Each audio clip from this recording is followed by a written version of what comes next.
Me llamo Nicolás Ramírez, tengo 71 años, y en Año Nuevo mi nuera me sirvió las sobras del pavo en un plato de plástico, mientras mi familia comía en vajilla de porcelana. «Es suficiente para ti», me dijo con esa sonrisa falsa que tanto conocía. Pero lo que ella no sabía es que esa misma noche yo iba a cambiar las reglas del juego para siempre, porque durante 30 años había estado fingiendo ser más pobre de lo que realmente era.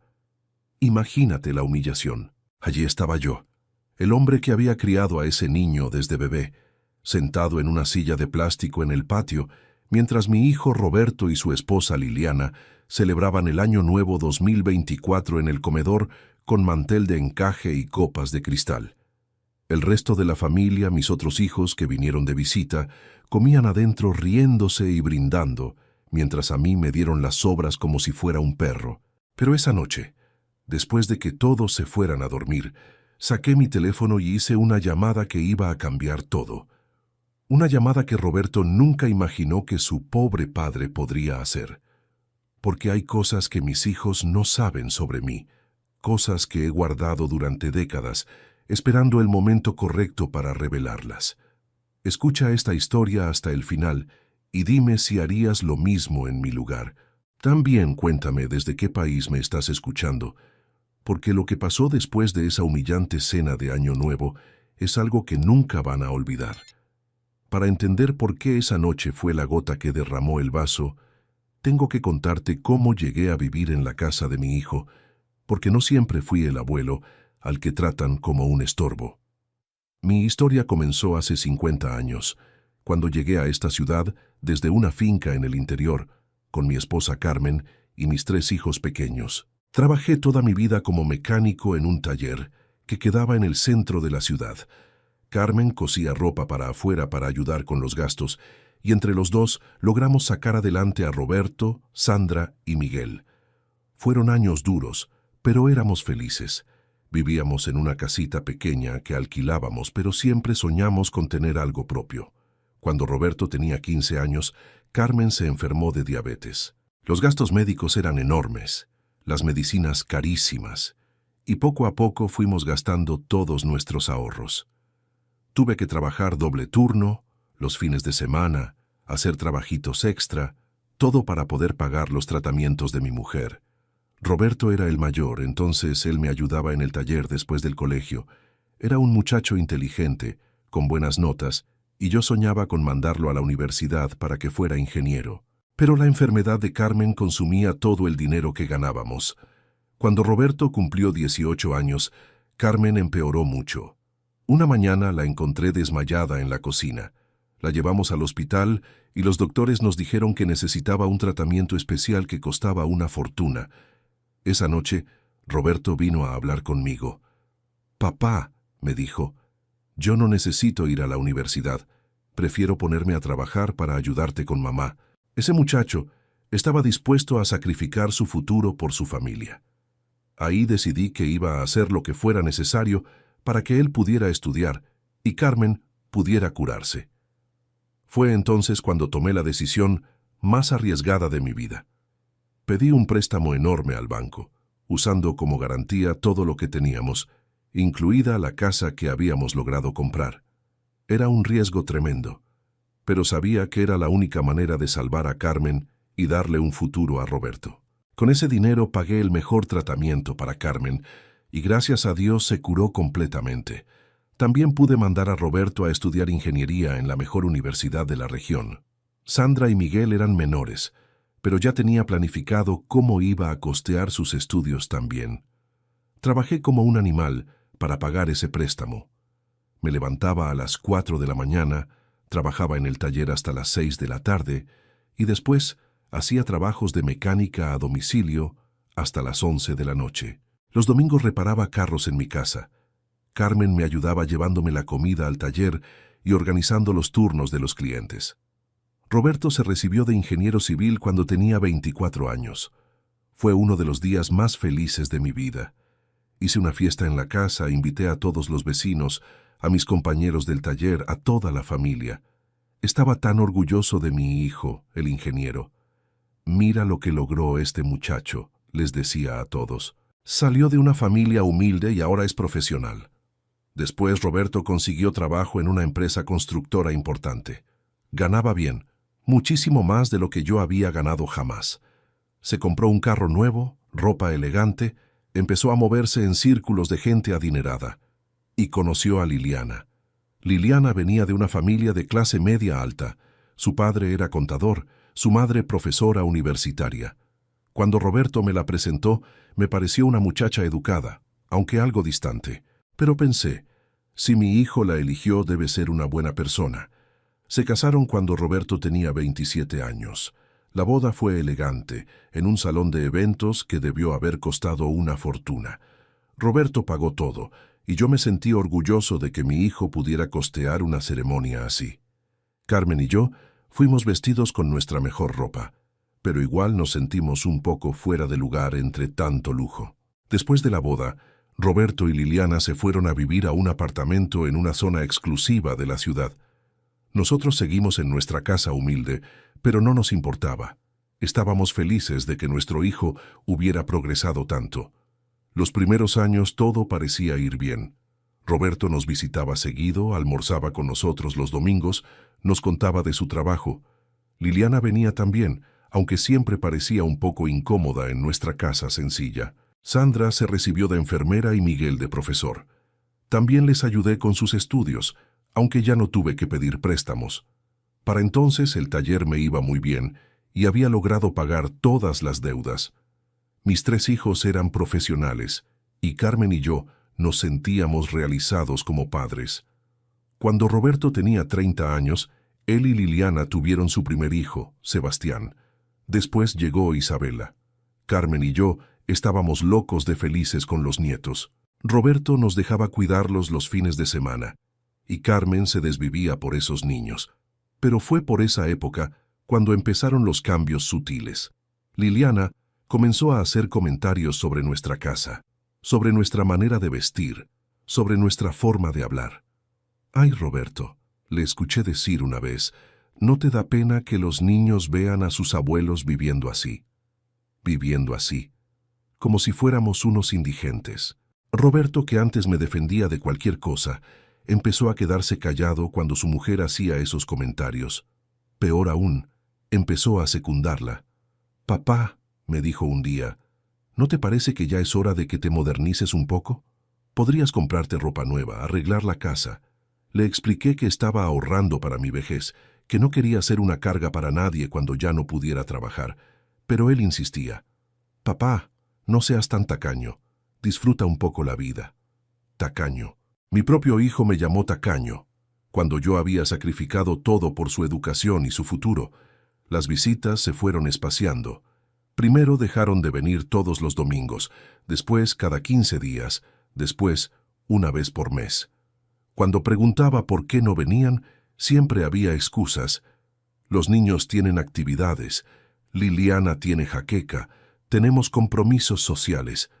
Carmen empezó a ponerse triste. «Nicolás», me decía, «siento que estamos perdiendo a nuestro hijo». Yo trataba de tranquilizarla, pero en el fondo sabía que tenía razón. Cuando Carmen cumplió 65 años, Roberto y Liliana no vinieron a la fiesta. Llamaron a última hora con una excusa. Carmen lloró toda la noche. 30 años cuidé a ese niño, sollozaba, y ahora no tiene ni una tarde libre para celebrar conmigo. Un año después, Carmen empezó a sentirse mal otra vez. Esta vez no era diabetes, sino algo peor. Los doctores nos dijeron que tenía cáncer. La enfermedad avanzó rápido, y yo me dediqué completamente a cuidarla. Roberto vino al hospital unas pocas veces durante los meses que Carmen estuvo internada.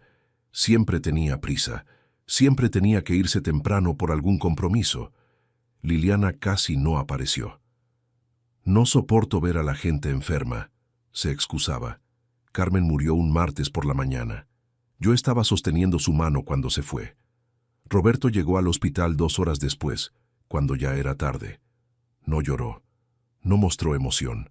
Solo preguntó por los trámites del funeral. En el entierro de Carmen, Liliana se acercó a mí y me dijo, «Nicolás, sabes que no podés quedarte solo en esa casa tan grande. ¿No pensaste en mudarte a un lugar más chico?» Ni siquiera habían pasado 24 horas desde la muerte de Carmen y ya estaba pensando en sacarme de mi casa. Después del funeral me quedé solo. La casa se sentía vacía sin Carmen, pero era mi hogar.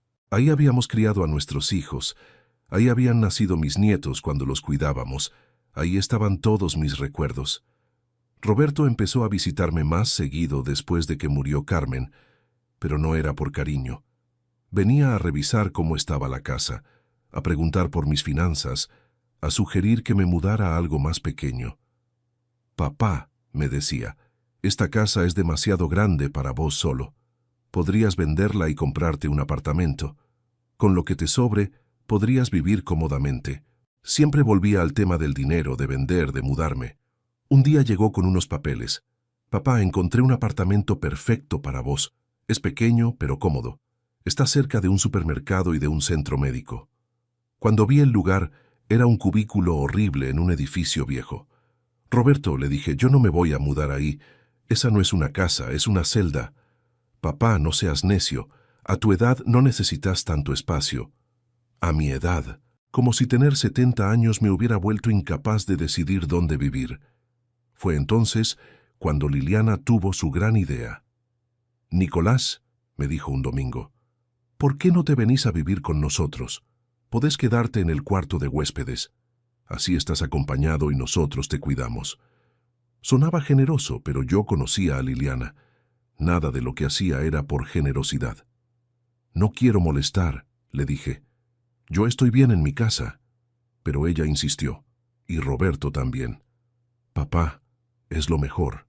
Vas a estar con la familia, con los nietos, y nosotros vamos a estar tranquilos sabiendo que estás bien cuidado».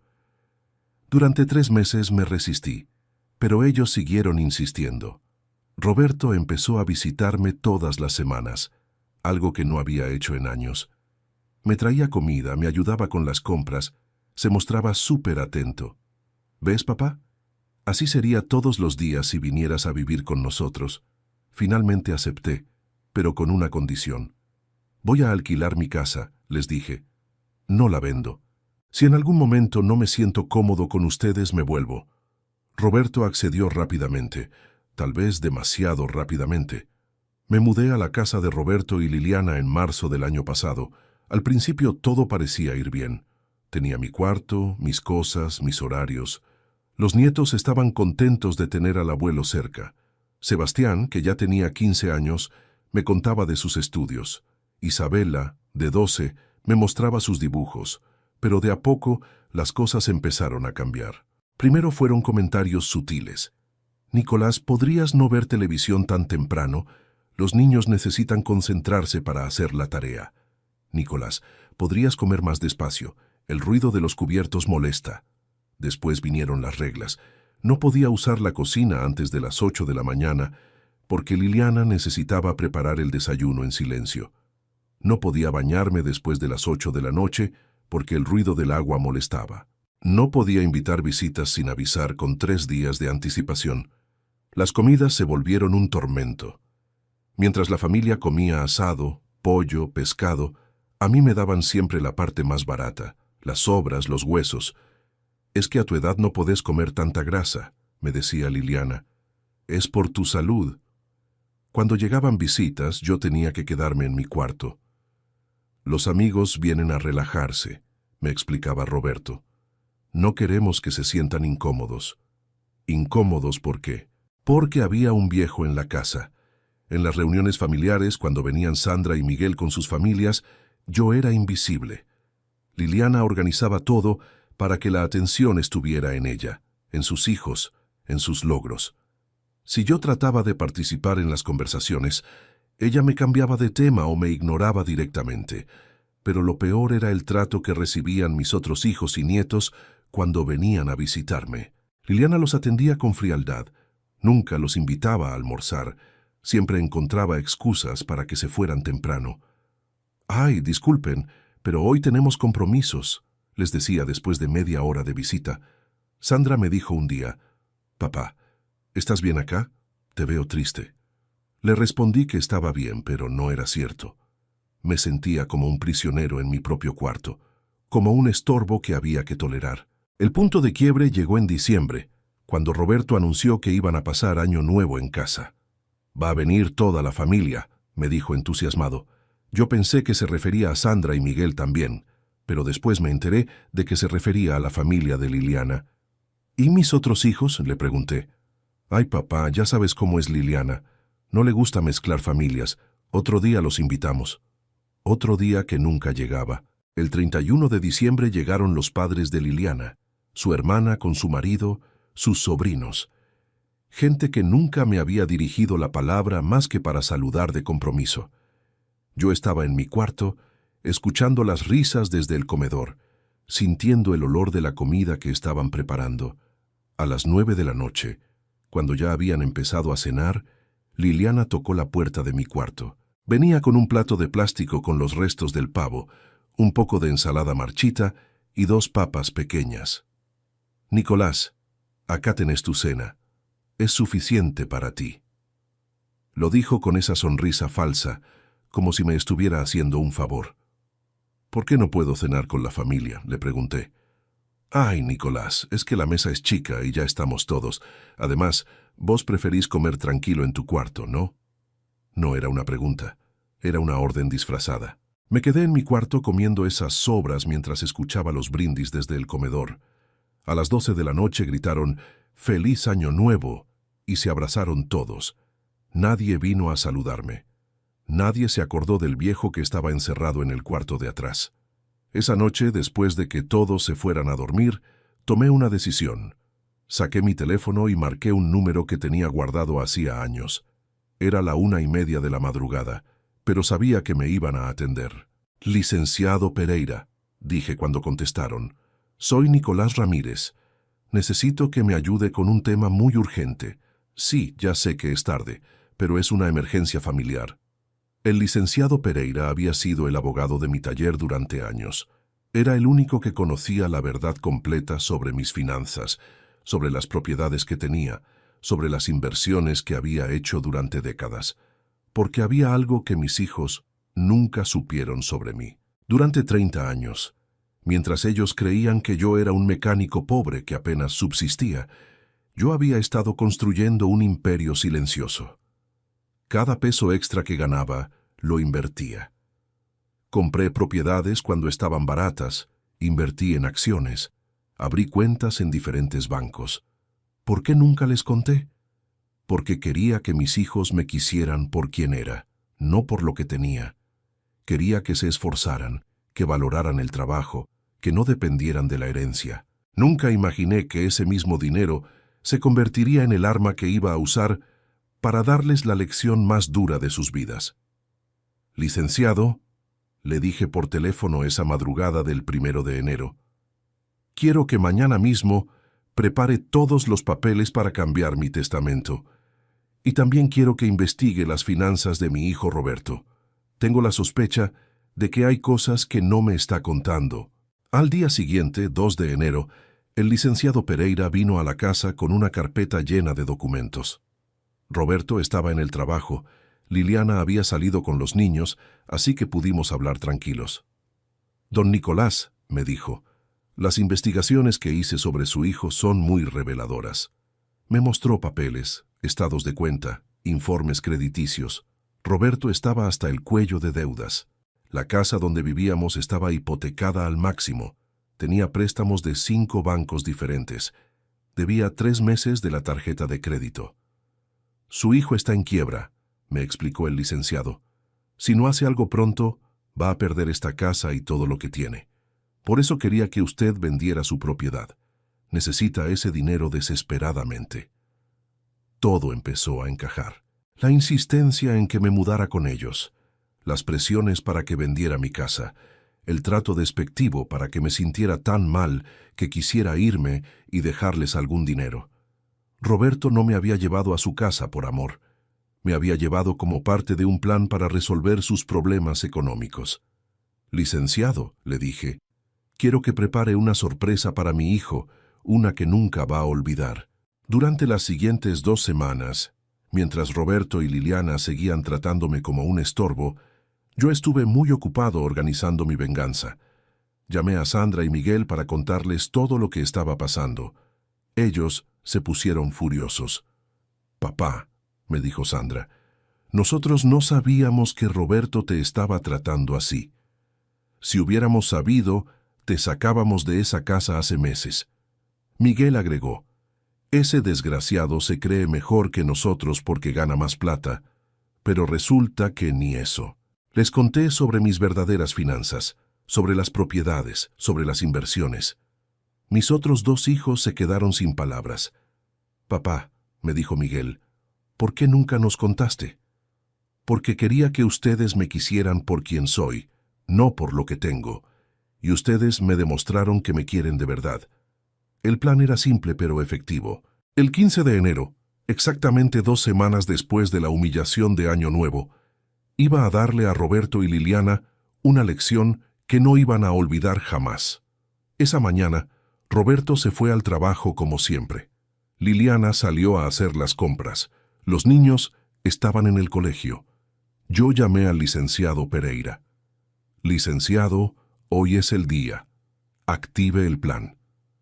A las 10 de la mañana llegó el primer camión de mudanza. Después llegó el segundo. Los empleados tenían órdenes muy específicas sobre qué sacar y qué dejar. Sacaron todas mis pertenencias, todos mis muebles, toda mi ropa. En 3 horas, mi cuarto quedó completamente vacío. A las 12 del mediodía, llegó el licenciado con una carpeta de documentos. A las 12:30 llegaron Sandra y Miguel con sus familias. A la 1 llegó un oficial de justicia. Todo estaba perfectamente coordinado. Cuando Roberto llegó a las 5 de la tarde, se encontró con una escena que nunca había imaginado. Yo estaba sentado en el living, pero ahora era yo el que tenía el control de la situación. «Papá», me dijo cuando me vio, «¿qué está pasando? ¿Por qué están Sandra y Miguel acá?» Se veía confundido, como un niño que llega a casa y encuentra todo cambiado. «Sentate, Roberto», le dije. «Tenemos que hablar». Se sentó en el sillón de enfrente, mirando nervioso a sus hermanos, al licenciado, al oficial de justicia. «Primero que nada», le dije, «quiero que sepas que ya no voy a vivir más en esta casa. Me voy hoy mismo». Se le iluminó la cara. Pensó que finalmente había logrado su objetivo. «Papá, me parece bien. Ya era hora de que tomaras esa decisión. Seguramente vas a estar más cómodo en un lugar propio». Todavía no entendía nada. «Segundo», continué, «quiero que sepas que me enteré de tu situación financiera real». Ahí se le cambió la cara. Se puso pálido como un papel. «¿Qué situación financiera, papá?» «La que te tiene a 3 meses de perder esta casa, Roberto. La que te obligó a traerme acá para convencerme de que vendiera mi propiedad y te diera la plata». Se quedó callado. Ya no podía negar nada, porque el licenciado tenía todos los papeles que lo comprometían. «Tercero», seguí, «quiero que sepas algo que nunca te conté. Durante 30 años, mientras vos creías que tu papá era un mecánico pobre, yo estuve construyendo una fortuna que hoy vale 12 millones de pesos». Se le desencajó la mandíbula, literalmente. «¿12 millones?» tartamudeó. «Papá, ¿estás hablando en serio?» «El licenciado tiene acá todos los documentos que lo comprueban. Propiedades, inversiones, cuentas bancarias. Todo legal, todo declarado, todo mío». El licenciado asintió y puso la carpeta sobre la mesa. Roberto miró los papeles como si fueran extraterrestres. «Papá, pero ¿por qué nunca me contaste?» «Porque quería que me quisieras por quien soy, no por lo que tengo. Quería que te esforzaras, que valoraras el trabajo, que fueras una persona decente por convicción propia. Papá, yo te quiero por quien sos». «¿En serio, Roberto? ¿Me querés cuando me das las sobras en plato de plástico? ¿Me querés cuando me prohibís usar la cocina? ¿Me querés cuando me encerrás en mi cuarto para que tus amigos no se sientan incómodos?» Se tapó la cara con las manos. «Papá, yo puedo cambiar. Podemos arreglar todo esto. Roberto, hay cosas que no se arreglan con pedir perdón. Hay cosas que muestran quién sos realmente». Fue entonces cuando Liliana llegó de hacer las compras. Entró cargada de bolsas, hablando por teléfono, sin registrar que había gente en la casa. «Roberto, amor, no sabes lo que me costó encontrar». Se calló cuando vio la escena. Todos los ojos puestos en ella, la tensión en el aire, los papeles sobre la mesa. «¿Qué pasa acá?», preguntó con esa voz chillona que usaba cuando estaba nerviosa. «¿Por qué están todos?». Roberto la miró como si la viera por primera vez. «Liliana, mi papá se va». «Ah, qué bueno», dijo ella, sin pensarlo dos veces. Ya era hora. No preguntó por qué, no mostró tristeza, no fingió siquiera que le importaba. Su reacción automática fue de alivio. «Liliana», le dije, «antes de irme quiero agradecerte algo.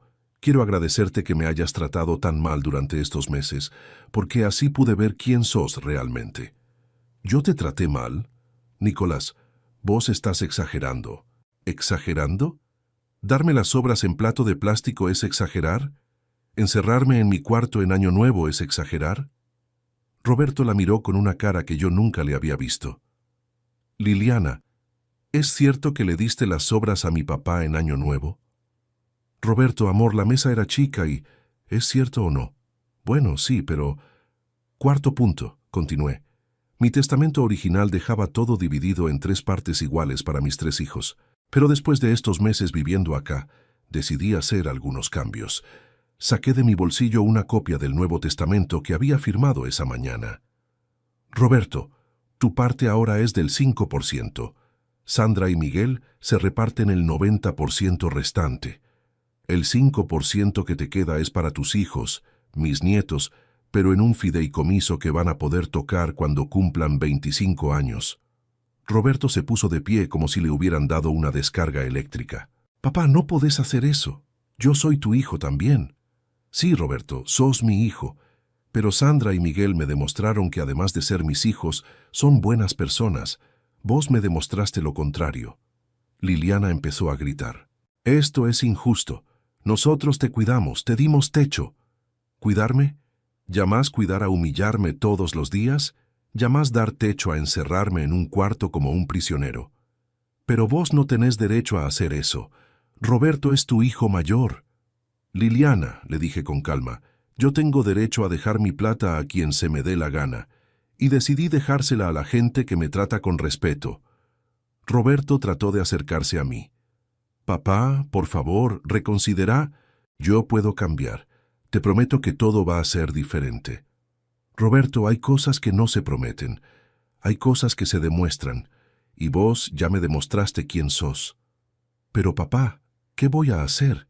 La casa, las deudas, los préstamos». «Lo mismo que hubiera tenido que hacer si yo hubiera sido realmente pobre, hijo. Arreglártelas solo». Fue entonces cuando llegaron los nietos del colegio. Sebastián e Isabela entraron corriendo como siempre, pero se frenaron en seco cuando vieron todo el movimiento. «Abuelo», me dijo Isabela, «¿por qué hay tanta gente acá?». «Mis amores», les dije, «el abuelo se va a mudar». «¿Por qué, abuelo? ¿Hicimos algo malo?». Se me partió el corazón. Esos chicos no tenían culpa de nada, eran víctimas de sus padres, igual que yo. «No, mis amores, ustedes no hicieron nada malo.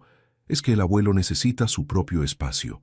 Sebastián, que ya tenía 15 años y entendía más, me miró con cara de sospecha. «Abuelo, ¿mis papás te trataron mal?». Era un chico inteligente, había visto cosas, había escuchado conversaciones. «Sebastián, los grandes a veces cometemos errores. Lo importante es que ustedes sepan que el abuelo los quiere mucho y siempre va a estar ahí para ustedes». Le di un abrazo fuerte, a Isabela también. «¿Cuándo te vamos a ver, abuelo?». «Muy pronto, mi amor. El abuelo va a tener una casa nueva donde ustedes van a poder venir a visitarlo siempre que quieran». Roberto y Liliana miraron esa escena sin entender que estaban perdiendo mucho más que dinero. Estaban perdiendo el respeto de sus propios hijos. El licenciado se levantó y extendió unos papeles hacia Roberto. «Señor, acá están las notificaciones oficiales sobre el Nuevo Testamento. También están los datos del nuevo domicilio de su padre, por si necesita contactarlo». Roberto tomó los papeles con manos temblorosas. «¿A dónde te vas a ir, papá?». «A la casa que compré ayer en el Country Los Sauces. 5 dormitorios, parque con pileta, quincho, todo lo que necesito para recibir a mis otros hijos y a mis nietos cuando quieran venir». ¿Compraste una casa ayer? ¿Con parte de los 12 millones que tengo ahorrados? Sí. La pagué al contado. Liliana se desplomó en el sillón. La realidad de lo que habían perdido empezó a golpearla. Pero Nicolás balbuceó. Vos siempre dijiste que no tenías plata. Nunca dije que no tenía plata, Liliana. Simplemente no la exhibía. Hay una diferencia. Sandra se acercó a mí. Papá, ¿estás listo? Los chicos te están esperando en la casa nueva. Mis otros nietos, los hijos de Sandra y Miguel, me habían preparado una bienvenida en mi nueva casa. Chicos que sí sabían lo que era el respeto por los abuelos. Sí, hija, estoy listo. Me levanté y caminé hacia la puerta. Roberto me siguió. Papá, no te vayas así. Hablemos, por favor. Me di vuelta y lo miré por última vez como si fuera mi hijo. Roberto, durante 70 años viví sin exhibir la plata que tenía. Los próximos años que me queden, los voy a vivir disfrutando esa plata con gente que me quiere de verdad. Papá, yo te quiero de verdad. Roberto, el amor se demuestra con hechos, no con palabras. Salí de esa casa llevando solamente una certeza. Había criado a un hijo exitoso profesionalmente, pero había fracasado en criarlo como persona. Y esa realización dolía más que todas las humillaciones que había soportado. Pero también me llevaba algo más importante, la tranquilidad de saber que nunca más iba a permitir que nadie, ni siquiera mi propia sangre, me tratara como un ciudadano de segunda clase. Pasaron 3 meses desde que me fui de la casa de Roberto. 3 meses en los que aprendí lo que significaba vivir con dignidad a los 71 años. Mi casa nueva en el country Los Sauces es todo lo que soñé cuando era joven y trabajaba como mecánico. Tiene un jardín enorme donde mis nietos juegan al fútbol los fines de semana. Tiene una pileta donde Isabela aprendió a nadar. Tiene un quincho donde hacemos asados familiares todos los domingos. Sandra y Miguel vienen con sus familias religiosamente. No porque esperan heredar algo, sino porque realmente disfrutan estar conmigo. Mis otros nietos me ayudan a cuidar el jardín, me enseñan a usar el teléfono nuevo, me cuentan de sus estudios sin que yo tenga que rogar por su atención. Contraté a Marta, una señora de 50 años que viene 3 veces por semana a ayudarme con la casa. Es viuda, tiene 2 hijos universitarios, y cuando le conté mi historia, me dijo algo que me marcó. Don Nicolás, hay familias de sangre y familias de corazón. A veces no coinciden. Conocí a mis vecinos del country. Son gente mayor como yo, jubilados que disfrutan esta etapa de la vida sin pedirle permiso a nadie. Don Osvaldo fue gerente de banco. Doña Elena fue directora de escuela. Los jueves jugamos al truco. Los sábados hacemos asados comunitarios. Por primera vez en años, no tengo que pedir permiso para nada. Me levanto cuando quiero, como lo que se me antoja, invito a quien tengo ganas de ver. Si quiero ver televisión hasta las 3 de la mañana, lo hago. Si quiero desayunar a las 11, lo hago. Es mi casa, son mis reglas. Con parte de mi dinero, abrí una cuenta especial para la educación de mis nietos. Todos van a poder estudiar en las mejores universidades sin que sus padres se endeuden como yo tuve que hacer. Pero esa plata viene con una condición, que sean buenos estudiantes y buenas personas. También doné dinero al hospital donde trataron a Carmen, para que otras familias humildes puedan acceder a los mejores tratamientos. Y financié becas de estudio en la escuela técnica, donde Roberto aprendió los primeros conocimientos que después le sirvieron para estudiar ingeniería. Roberto me ha llamado 17 veces en estos 3 meses. Las primeras llamadas eran para pedirme perdón, para suplicarme que reconsidere el testamento. Papá, entendí todo. Me di cuenta de mis errores. Dame una oportunidad de demostrarte que puedo cambiar. Las llamadas del medio eran para contarme sus problemas. Papá, el banco me está ejecutando la hipoteca. Van a rematar la casa. Papá, Liliana está desesperada. Dice que es culpa mía haber perdido la herencia. Las últimas llamadas han sido diferentes. Papá, Liliana se fue, se llevó a los chicos y se fue a vivir con sus padres. Dice que no puede estar casada con un fracasado. Papá, perdí el trabajo. La empresa está recortando personal y como tengo problemas financieros, decidieron despedirme. En la última llamada me dijo algo que me sorprendió. Papá, ahora entiendo lo que significaba trabajar duro para mantener a la familia. Por primera vez en mi vida estoy solo, sin plata, sin trabajo, sin mujer. Ahora entiendo lo que vos hiciste por nosotros cuando éramos chicos. Le respondí. Roberto, hay lecciones que duelen, pero son necesarias. A los 43 años estás aprendiendo lo que yo aprendí a los 20. Mejor tarde que nunca. Sebastián e Isabela vienen a visitarme todos los sábados. Los voy a buscar a la casa de los padres de Liliana y los traigo acá. Pasan el día conmigo, almorzamos juntos, hacemos los deberes, jugamos en el jardín. A las 7 los llevo de vuelta. Sebastián me dijo hace 2 semanas, «Abuelo, papá está muy triste, llora todas las noches». ¿Y vos qué pensás de todo esto, Sebastián? Pienso que papá se portó mal con vos, abuelo. Yo lo vi. Mamá también. Nunca me gustó cómo te trataban. Isabela, que es más chica pero muy perceptiva, me dijo, «Abuelo, ¿es cierto que sos rico?» «¿Por qué me preguntas eso, mi amor?» «Porque mamá le grita a papá que por su culpa perdimos mucha plata». Les expliqué de una manera que pudieran entender. «Mis amores, el abuelo tiene plata ahorrada porque trabajó mucho durante toda su vida. Esa plata la iba a compartir con toda la familia. Pero cuando una persona te trata mal, ya no tenés ganas de compartir nada con ella.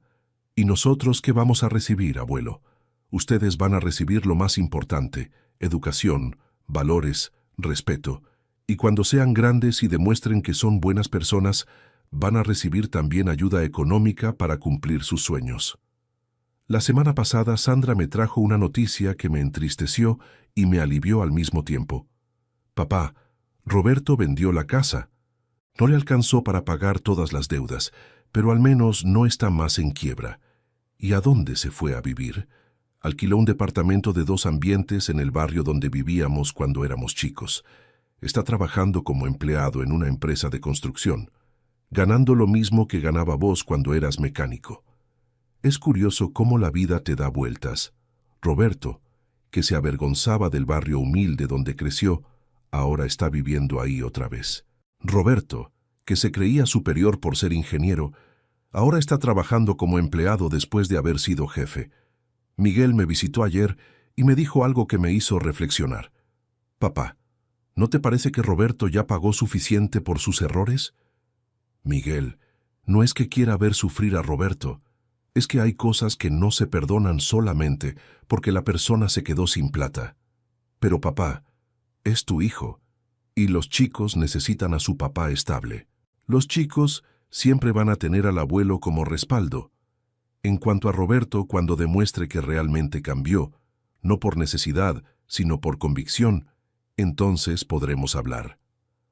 Ayer por la noche, después de que se fueran Miguel y su familia, me senté en el jardín a tomar mate y a pensar en todo lo que había pasado en estos últimos meses. La luna estaba llena y el jardín se veía hermoso bajo esa luz plateada. Pensé en Carmen, en cómo le habría gustado ver este lugar, ver a sus nietos corriendo por el césped, chapoteando en la pileta. «Carmen», le dije al viento, «ojalá pudieras ver lo que tu viejo logró. Ojalá pudieras ver que al final aprendí a valorarme». A veces hablo con ella cuando estoy solo. Le cuento sobre mis días, sobre los nietos, sobre las decisiones que tomo. Sé que puede sonar extraño, pero siento que me escucha desde algún lugar. Y estoy seguro de que aprobaría lo que hice con Roberto. Carmen siempre fue una mujer de carácter fuerte, nunca toleró las faltas de respeto. Recordé una conversación que tuvimos años atrás, cuando Roberto recién se había casado con Liliana. «Nicolás», me había dicho Carmen, «esa muchacha no me gusta nada. Tiene una manera de mirarnos que no me convence». Yo había defendido a Liliana en ese momento, pensando que Carmen estaba siendo demasiado susceptible. Qué equivocado estaba. ¿Me arrepiento de haber tomado la decisión que tomé? No. Roberto necesitaba una lección que las palabras nunca le iban a dar.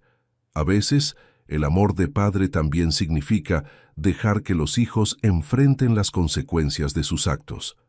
Extraño algo de la vida que tenía antes. Extraño la ilusión de que Roberto era mejor persona de lo que realmente es. Pero no extraño la humillación, el desprecio, la sensación de ser un estorbo en mi propia familia. ¿Qué aprendí de todo esto? Aprendí que el dinero no te hace mejor persona, pero la falta de dinero tampoco te hace peor. Aprendí que el respeto no se mendiga, se exige. Aprendí que nunca es tarde para cambiar el rumbo de tu vida si no estás conforme con el lugar donde estás. Esta mañana, mientras desayunaba en mi jardín viendo cómo mis nietos jugaban en la pileta, recibí una llamada inesperada. Era Roberto, pero esta vez sonaba diferente. «Papá», me dijo, «no te llamo para pedirte plata ni para pedirte perdón otra vez. Te llamo para contarte que conseguí un trabajo nuevo. Un trabajo donde me valoran por lo que sé hacer, no por mi apellido ni por mis contactos». Me alegra escuchar eso, Roberto. Papá, también quiero contarte que empecé terapia psicológica. Necesito entender por qué me convertí en una persona tan soberbia, tan despreciativa con la gente que me quiere. Era la primera vez que lo escuchaba hablar así, sin excusas, sin justificaciones, sin echarle la culpa a otros. Papá, sé que perdí el derecho a pedirte algo, pero hay algo que necesito decirte. Necesito que sepas que estoy orgulloso de ser tu hijo, orgulloso del hombre trabajador y digno que sos. Y necesito que sepas que voy a pasar el resto de mi vida tratando de ser digno de llevarte tu apellido. Se me quebró la voz. Roberto, eso es lo único que siempre quise escucharte decir. ¿Significa que hay alguna posibilidad de que me perdones? Roberto, el perdón se gana con hechos, no con palabras, pero el hecho de que estés hablando así me dice que tal vez hay esperanza. Colgamos después de una hora de conversación. La primera conversación real que habíamos tenido en años. No hablamos de dinero, no hablamos de herencias, hablamos de sentimientos, de errores, de segundas oportunidades. ¿Va a cambiar algo en mi testamento?